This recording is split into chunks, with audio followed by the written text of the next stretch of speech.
Hey guys, how's it going? It's Al. Welcome to week 7 on DraftKings DFS NFL. I'm going to take a look at a first look on DraftKings. We're going to do it just a little bit differently this week. I'm going to bring in the chat that you guys see every single Friday on the Lineup Builder show. And they're going to help me walk through this first look lineup on DraftKings. We're going to build it as best we can with no research. It's clearly like 10:30 in the morning for me on the West Coast on Monday of week 7. This is not a final lineup. If you want to see the final analysis from week 6, that's down the street on the second channel. There will be a link right down below in the pinned comment. That'll take you over to that video. If you want, go like and subscribe. Ring the notifications bell over there. If you're new to this channel, like this video, subscribe, ring the notifications bell. Let's try to make sure that we get our 2,000 plus likes on this video like we try to every single week. We have 10% rule on every video that I put out. We got to get 1 like for every 10 people that watches. That's it. Considering that 50% of you guys watch the whole video, and I'm only asking for 10% of y'all to drop a like on the video. And you guys have been absolutely crushing it in terms of that. So thank you guys very much. Appreciate you guys being here. We're going to bring in the chat. I'm going to talk about the quarterbacks. We're going to go down the list and chat's going to pick one of them. So let me go over to DraftKings first. Then I'll bring in the chat a little bit later. Russ Wilson is amazing. He is coming off of a bye week. They're rested. They're hungry. They're playing in against Arizona. So like fast-paced situation. What's not to like about this game? We have a lot of games with really high totals on this slate. A couple games that don't have totals yet, but Packers Texans is 56. So we got to focus on offenses from there. Great game stack possibilities there. Bengals and Browns 51.5. Gonna look at some stuff there. Lions against the Falcons 56.5 in Atlanta. That's a really high total, 56.5. It's a lot of points. Seahawks and Cardinals, this game. Seahawks favored by 3, and 55 is the total there with multiple 49s on the slate as well. So, I mean, if you want to pay up for Russ, go for it. I don't think that he's a cash game play, but if you want to focus on any of the high total games, stacking either side with quarterbacks and bringing it back, or playing the pass catchers as a secondary stack, they're going to be in play. Josh Allen, same sort of a situation, but they are massively favored here and on the road against the Jets. He's been outstanding this year, but we saw him against Tennessee kind of lay an egg. And the egg wasn't terrible, right? It was sub 20 points, but it wasn't like 8 points. So quarterbacks will fall into this range, but his ceiling has been way more in play for us this year.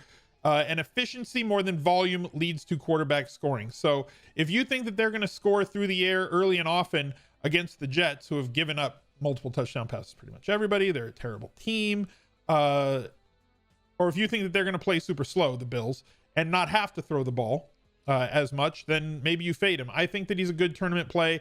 You can go with a skinny stack of just 1 if you want to and not bring it back with any Jets. I don't think that you need to bring it back with Jets when you don't expect them to score a lot of points. Go for that if that's what you want. Patrick Mahomes is on this slate. It's so refreshing that we've got these ceiling possible quarterbacks back on the slate after a week 6 where we only had like 1 or 2. Lamar Jackson was one and Deshaun Watson was the other. Now we have basically everybody on the menu, and Patrick Mahomes has a 30 to 40 point ceiling every time that he takes the field.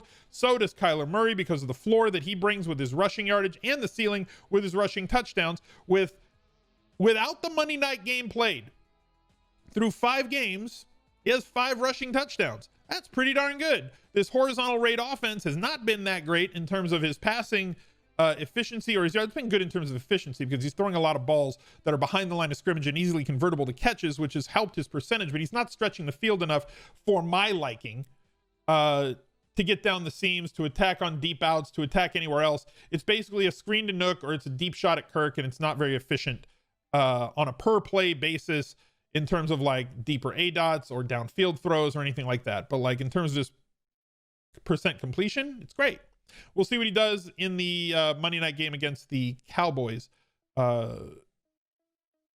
injury wise with his offense. But like if Kyler's healthy, he's in play, and the cheapest of all the ceiling guys. And then we have Watson at 6,800. And then we come down into this range that we usually kind of settle in for our first look to allow as much as we want, because first look we're trying to focus on getting 65 plus touches out of our running backs, 25 plus targets out of our 3 wide receivers, finding a value tight end and somewhat of a value quarterback. Joe Burrow, in my opinion, is still too cheap at 5,500. 20 fantasy points for him against Indy, and they ran in multiple touchdowns, including one from him. As soon as he gets a little bit more efficiency and converting some of these attempts, which he has a lot of, and yards, which he has a lot of, into touchdowns, he's been unlucky this year in terms of touchdown efficiency, and I think that climbs back to normalcy, like it regresses in a good way for Joe Burrow in the next 6 weeks. Gardner Minshew has been pretty darn good, guys. 20 points pretty much every week except one against Miami in a game that they lost. I don't know how any of that happened, but now they play the Chargers, who are a pretty good defense. It's going to be interesting to see if if Minshew can avoid turning the ball over multiple times, as he's done in multiple games this year.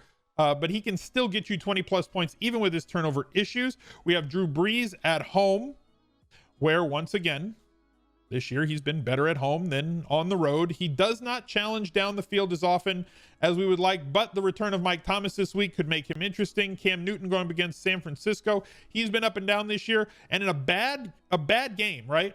Not a great game for him against Denver. Still had 20 plus fantasy points in a game where his team only scored 12. Tremendous floor with as many times a game as they're rushing him. 10 rushes a game is 160. 12 rushes a game, you're talking about like 200 carries on the year. That's like RB and high-end RB2, low-end RB1 type volume. And you also get a quarterback that goes along with those rushing stats. So Cam Newton well on his way to a very, very productive season based on the floor that he brings. And you don't really need to stack him, though you can if you want. He's only 6,800. We know what Jacksonville has done. They've been a streamer for us against opposing quarterbacks all season long. Yes, it didn't work in week 6. And yes, we're going to keep doing it as the season goes on. This kid challenges down the field so often that it's very, very encouraging. And they have the weapons to do it. With all the young guys that they have, they've utilized Parham once they get close to the goal line. Keenan Allen, when healthy, is his favorite target. And I think that should expect double-digit targets from him. And then also, but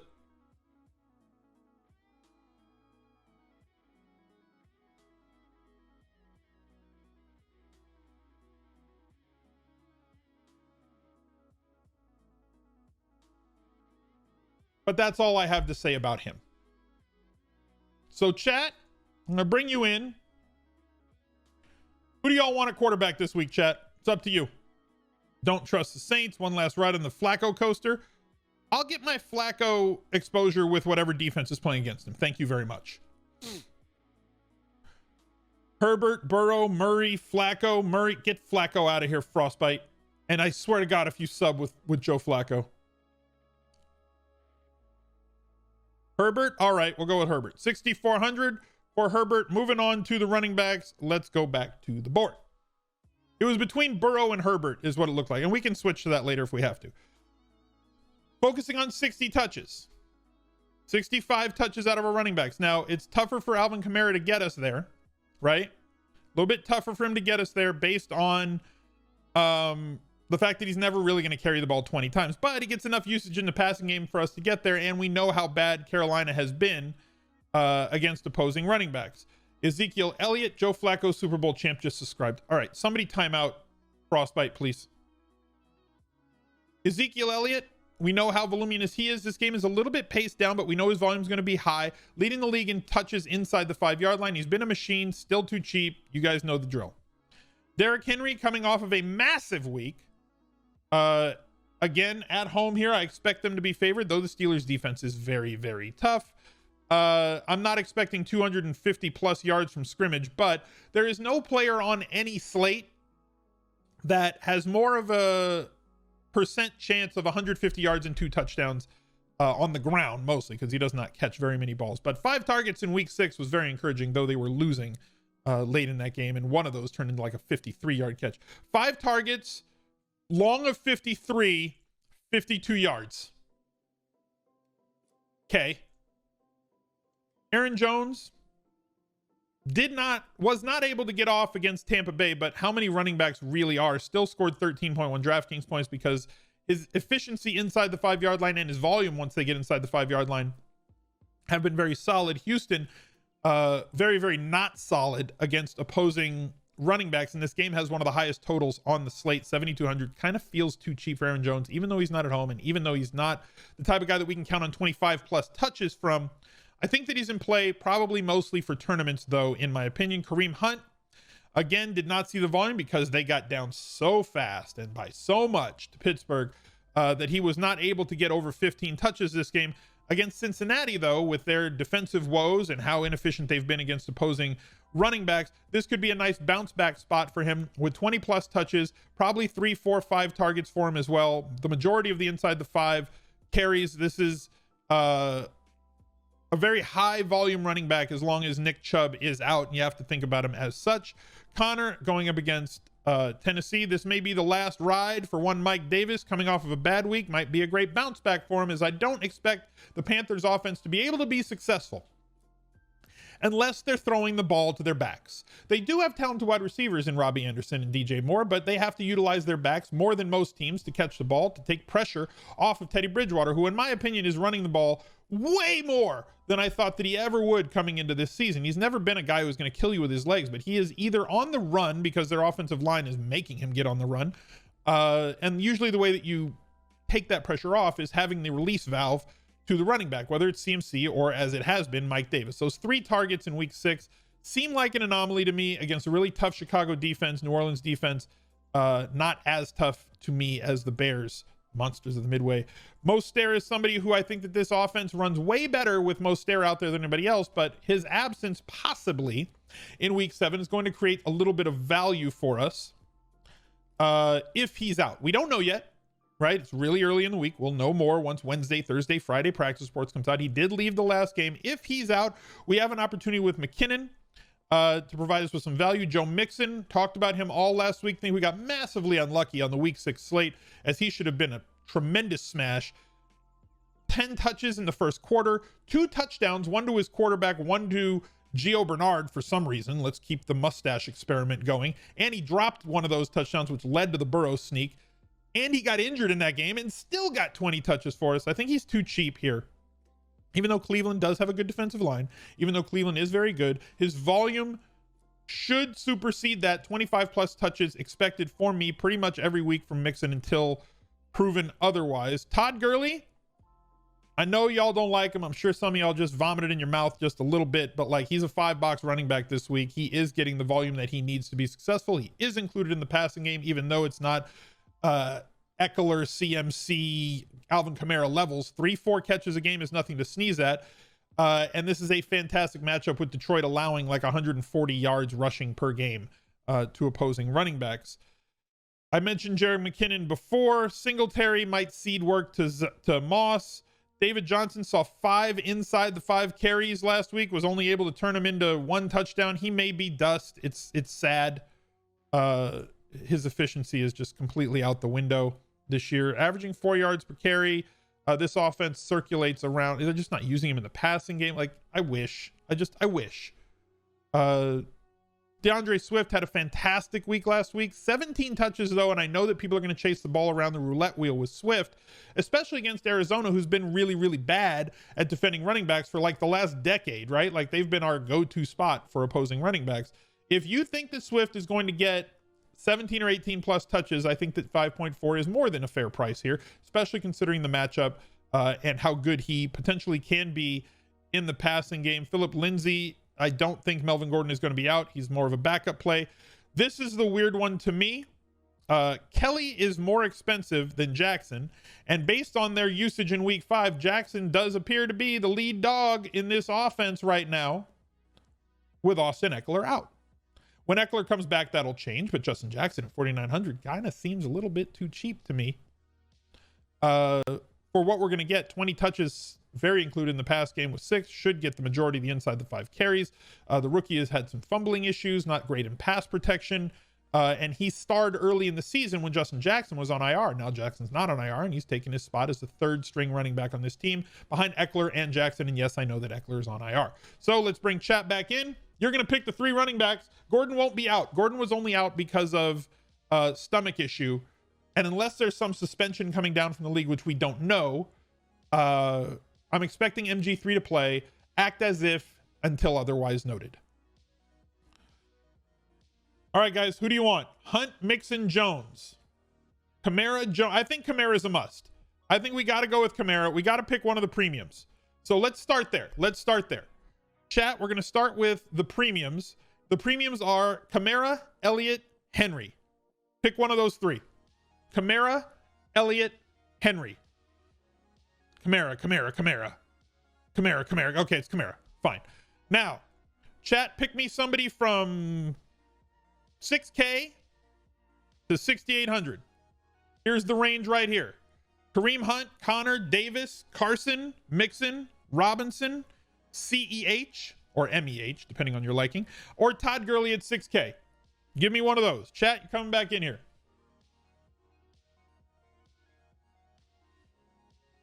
Mixon, Gurley, Mixon. It's too much Mixon. All right, so it's Mixon it is. We're going to plug Mixon over Mike Davis. Interesting. Joe Mixon. And now give me the third running back. Anybody you want. Third running back now. Who are we playing for our third guy? Jackson, Adrian Peterson. You can get out of here with Adrian Peterson.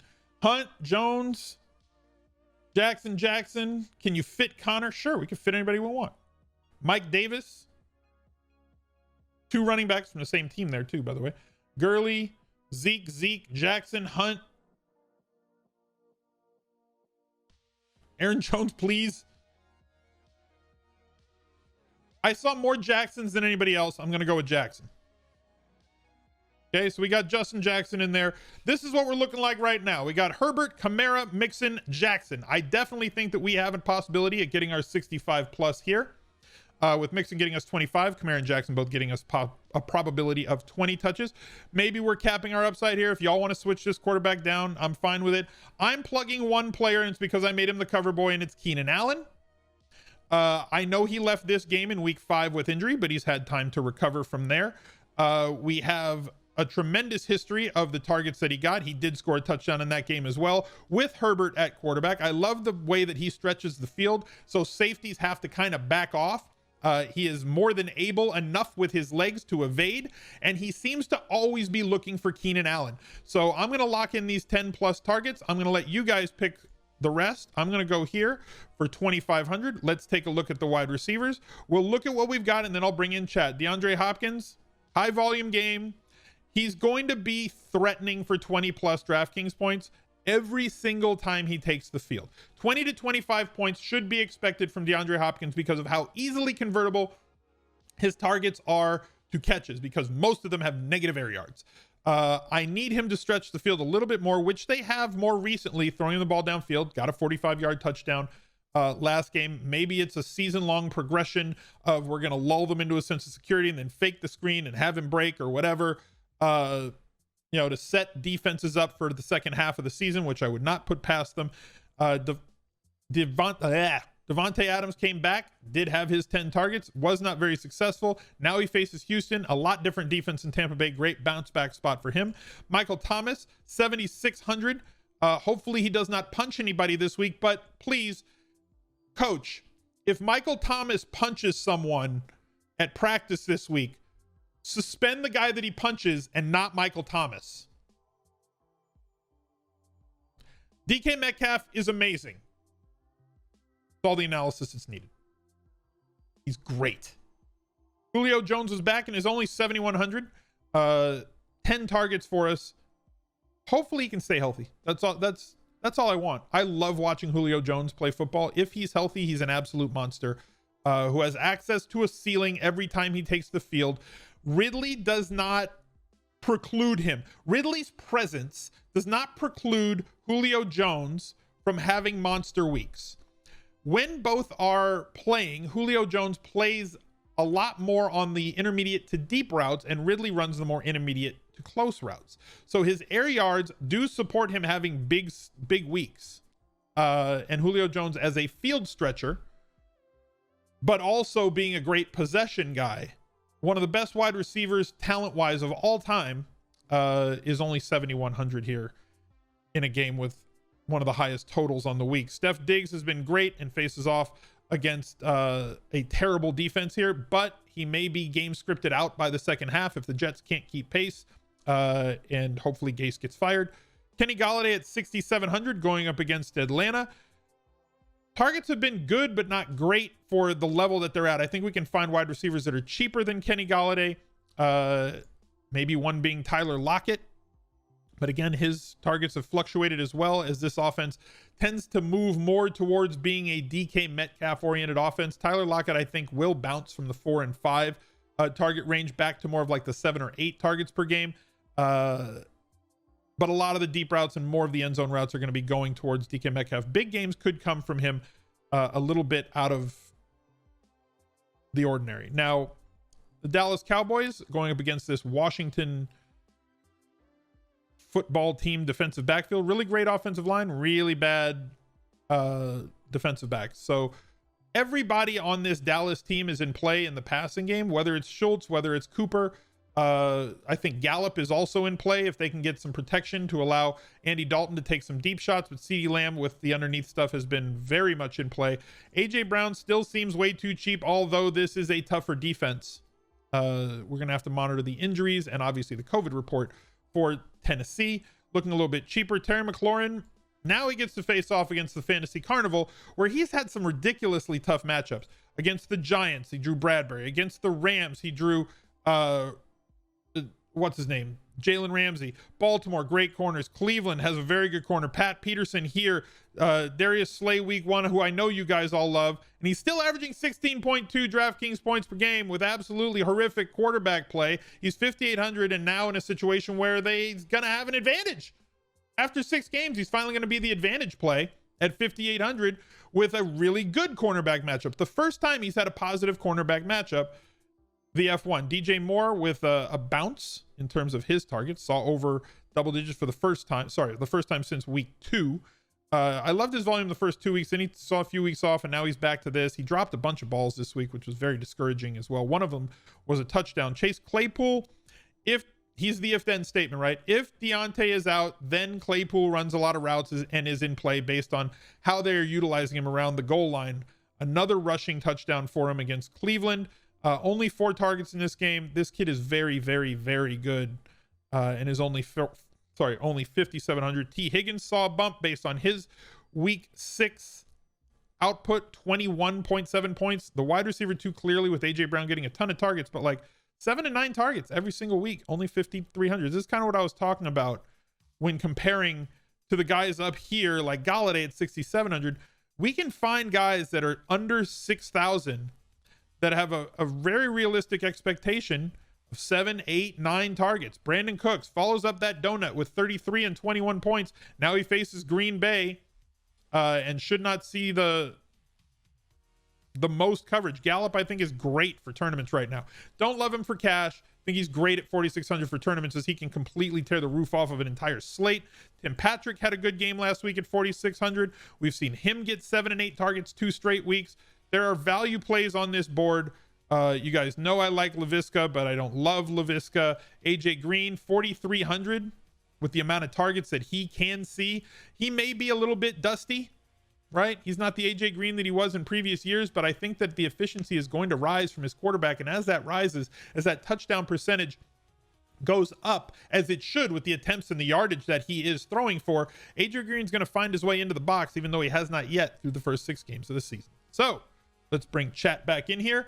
Chat, I've already picked Keenan Allen. You have 5,200 remaining for the last 2 wide receiver spots. Metcalf and F1. I think F1 is going to be the guy. I saw you guys light up earlier. We're going to go with F1. You got one more to pick, but we need to know how much we got. So 5,800, that leaves us with 5,000. That leaves us with 5,000. We got 5,000 left. We still have to pick a tight end. Okay. Metcalf and you got a cheap tight end for me? You guys have already sorted this out. F1 is the McLaurin. T. Higgins. Metcalf. I mean, you guys know I love Metcalf. All right, let's go with Metcalf because Metcalf is awesome. We'll go with Metcalf. We're looking like this. Y'all have left yourselves 2,800 on the board. DK Metcalf's amazing.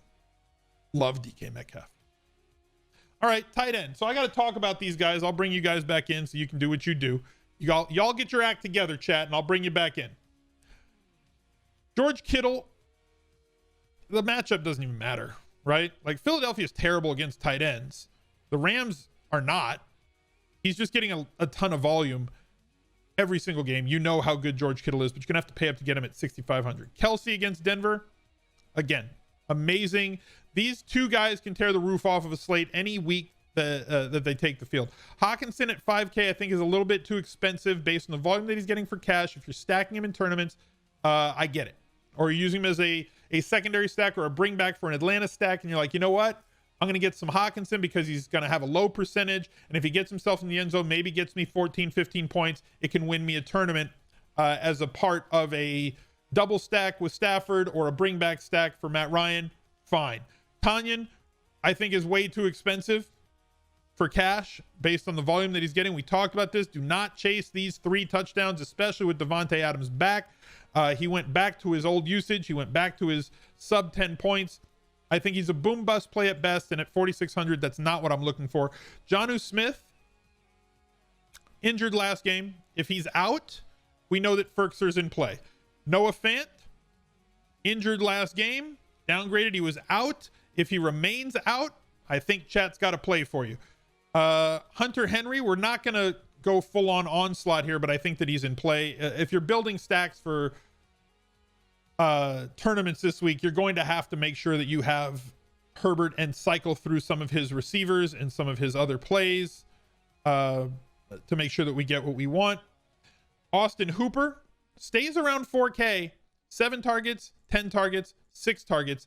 Each of the last 3 weeks, has not had a breakout week, only 1 touchdown on the season. He's now getting the volume that we want to see, and he's only 4K. I think he's one of the better mid-range value plays on the slate. Dalton Schultz, love this as a bounce back spot for him, although it's not truly a bounce back spot. As I'm game log watching here at week 5, they play on Monday night, which happens after I'm recording this video. So he very may well have a massive game on Monday night. And then it's not a bounce back spot. It's just week 5 looks like the hiccup against the Giants. So that is what it is.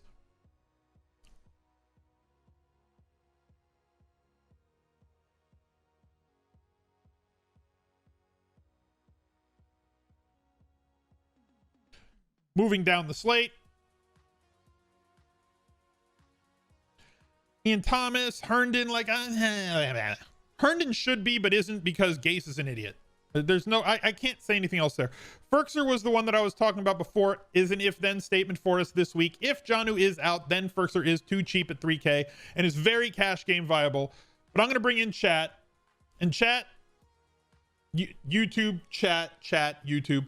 Tell them who you want here.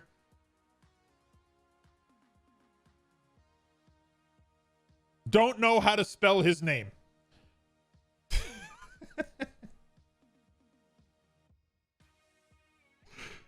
You're killing me, chat.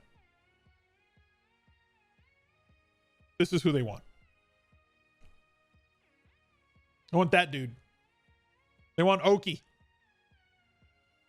Chat wants Oki, who had 6 targets in Fant's absence this week, piled up a monster amount of air yards for a tight end, did not find his way into the box, but he is a pure punt at 2,500. And you know what? I don't hate it if Fant's out. I'd prefer to maybe get up to Ferkser. I think Ferkser is the better play. But against Kansas City, where you expect Denver to be throwing a lot more, those 6 targets should be in play for him if Fant is out. Both of them are if-then statements. We'll plug him because chat's building this lineup. If I was building lineup, I would come down a little bit on defense and come up to Ferkser. So we got Herbert, KAMARA, MIXON, Keenan Allen, stacked with Herbert, McLaurin, Metcalf, Oki, Justin Jackson. I understand that there's a quarterback, a wide receiver, and a running back from this team, but he can get there on volume alone.